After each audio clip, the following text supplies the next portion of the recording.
Olá, meus queridos, tudo bem? Hoje a nossa aula de português, terceiro ano. Semana passada nós não tivemos nossa aulinha de português porque nós participamos da nossa festa junina online e que foi muito legal, não é? E hoje, dia 7 de julho de 2020, nós continuaremos com a nossa videoaula falando sobre gênero e número do substantivo.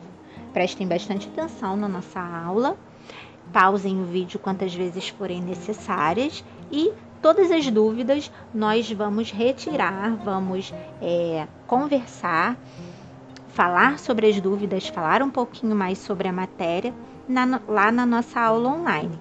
Os alunos da manhã com a tia Yasmin e os alunos da tarde com a tia Catarina. Primeiro nós vamos falar sobre o gênero do substantivo.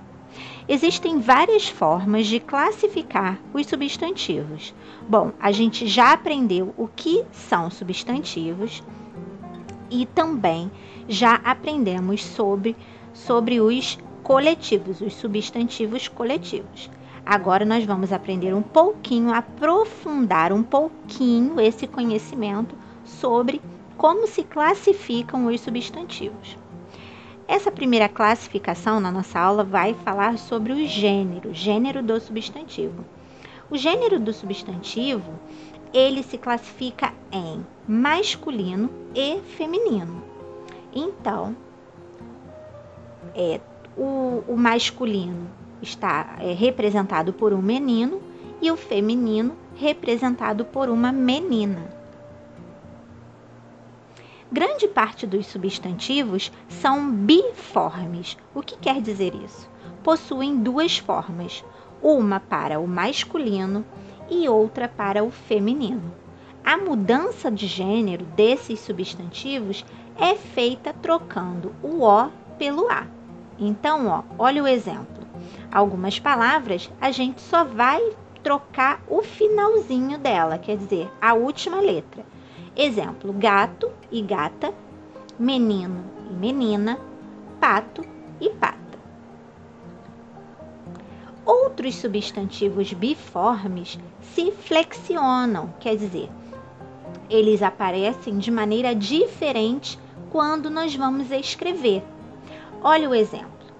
Galo, galinha, bode, cabra, homem, mulher, ator, atriz. Fiquem atentos, alguns substantivos nós só trocamos o final, a última letra, e outros nós damos outro nome para dizer o feminino ou o masculino daquele substantivo, que é o caso desses que a gente acabou de ver agora.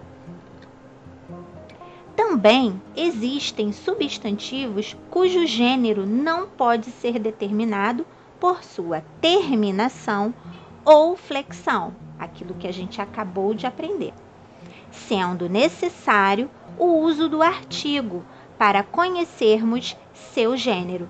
Algumas palavras elas não mudam, mesmo quando escrevemos no feminino ou no masculino, isso que a tia Catarina quis dizer. A gente só vai diferenciar esse substantivo olhando para o artigo, que é o para masculino, a para feminino, ou uma, a gente já sabe quais são os artigos que são no modo feminino e o do modo masculino. Então, nós temos, olha, alguns exemplos. O dentista, a dentista. O feirante, a feirante. O militar, a militar. O fiscal, a fiscal.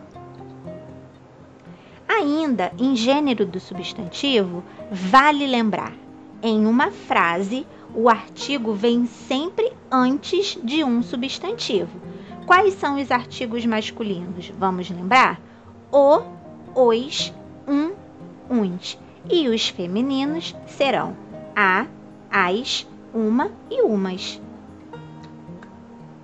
Agora, vamos passar para número do substantivo, que nada mais é do que o singular e o plural.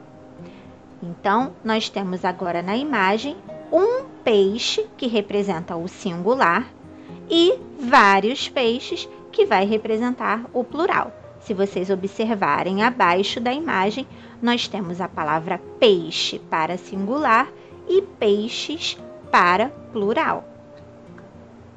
Podemos formar o plural das palavras de várias maneiras. Atenção a isso. Observe. Palavras terminadas em vogal. Normalmente, para formar o plural, acrescenta-se o S ao singular. Então, olha, o exemplo, formiga, acrescentando o S, passando para o plural, formigas.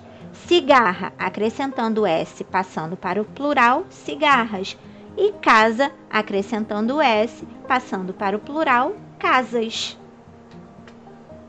Outra forma de classificar o substantivo quanto ao seu número é as palavras terminadas em R e Z. Nelas, quando passamos elas para o plural, nós acrescentaremos o ES. Olha o exemplo. Flor. Para flor está no singular, para o plural acrescentamos o ES, flores. Raiz. Passando para o plural, ficou raízes. E cantor, passando para o plural, ficou cantores. Observem que as três palavras nós temos as letras que, quando a palavra terminar por R ou Z, nós acrescentaremos o ES para o plural. Outra forma, palavras terminadas em IL. Quando forem oxítonas, nós vamos trocar o L pelo S. Um exemplo, palavra anil é oxítona? Sim. Então, nós vamos retirar o L e colocar o S na forma do plural. Quando as palavras forem paroxítonas, vamos trocar o IL por EIS. Tia Catarina trouxe a palavra útil no singular e a palavra passando para o plural, úteis. Outra forma, palavras terminadas em ão. Fazemos o plural das seguintes formas: cão, cães; avião, aviões; grão, grãos. Agora, as palavras terminadas em al, el, or, u. Bom, a gente vai trocar o L, quando você vê que a palavra está terminando em uma dessas alternativas que a tia Catarina acabou de citar, você vai trocar o L pelo IS. Exemplo, animal terminou com al, passa a ser animais. Papel terminou com EL, passa a ser papéis. Anzol terminou com OL, passa a ser anzóis. E azul terminou com UL, passa a ser azuis. Palavras terminadas em M. Vamos tirar o M e acrescentar o NS. Atenção! Jardim terminou com M? Sim. Então, se formos passar a palavra jardim para o plural, nós vamos retirar o M e colocar o NS no final, jardins. Da mesma forma, usaremos a mesma regra para pudim e bombom. Pudim fica pudins com NS no final e bombom termina com NS no final. Palavras terminadas em S e X. Os substantivos terminados em S, quando monossílabos ou oxítonos, fazem o plural acrescentando-se quer dizer, ES. Vamos atentar para a palavrinha monossílabos ou oxítonos. O que quer dizer oxítonas? Bom, se essa palavra tiver lá o acentozinho na última sílaba, for uma oxítona ou for um monossílabo, nós vamos retirar ali, ó.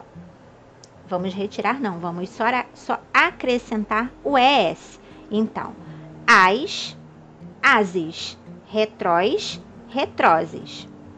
Palavras terminadas em S e X, quando paroxítonas ou proparoxítonas, assim como X, ficam invariáveis. As palavras, nesse caso aqui, mesmo passando para o plural, elas vão continuar iguais, as mesmas. Olha o exemplo. Lápis passa para lápis. Ônibus passa para ônibus. E látex passa para látex. Bom, meus amores, essas são algumas regrinhas que no dia a dia que vocês começarem a fazer exercícios, fazerem bastante leitura, escreverem bastante, vocês vão se adequar a essas regrinhas. São regrinhas que, quanto mais a gente escreve e quanto mais a gente lê, a gente faz naturalmente, tá bom? Então não fiquem preocupados, não fiquem nervosos porque não gravaram as regrinhas, mas se vocês exercitarem lendo, fazendo alguns exercícios de plural, vocês já vão saber passar as palavras do plural, do singular para o plural de maneira correta, ok? Vamos então fazer alguns exercícios lá no nosso livro, para quê? Para ajudar nesse aprendizado. Então, as páginas 160, 161, 162, 170, 171 e 172, vocês vão realizar essas atividades. E para complemento dessa matéria que a tia acabou de dizer, vocês podem ler um pouquinho a página 159 e 169 do livro. Tá bom, meus amores? Já a gente se encontra na videoaula e a gente consegue sanar todas as suas dúvidas. Beijos e até mais!